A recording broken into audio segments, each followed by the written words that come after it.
Here we are told graph 3x is less than or equal to 6. Now, very clearly right now, I am seeing that this is the x equals a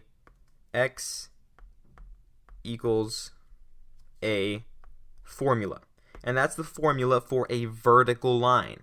Notice here, there is no y variable. It's just an x variable. Okay? So let's divide by 3. Divide by 3. We are just left with x equals 2. And that's the only point we have. X equals 2. So we can go ahead and plot that already. X equals 2.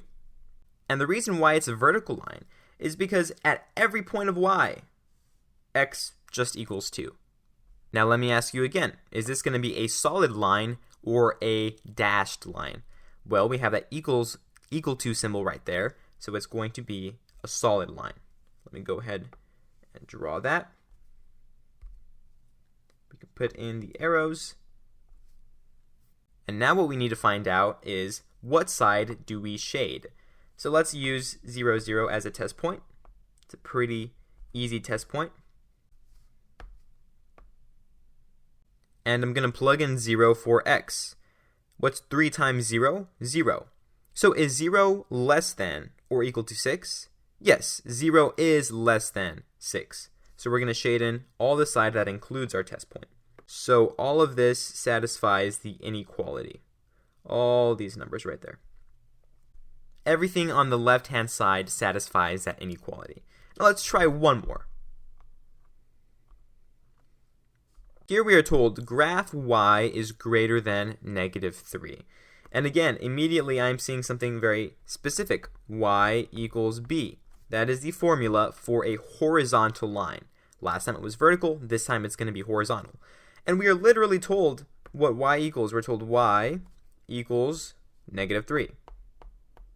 Alright, that's how we're going to interpret it. So we know where -3 is. Let's go ahead and plot that point at -3.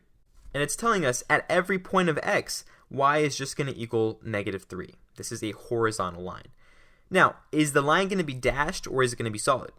Well, over here we do not have that little equal sign under there. For that reason, it's going to be a dashed line. So let's draw this dashed line. And we can add some arrows. Alright, let's pick a test point. Let's pick 0, 0 again. Let's pick the origin. That's 0, 0. Let's plug in 0.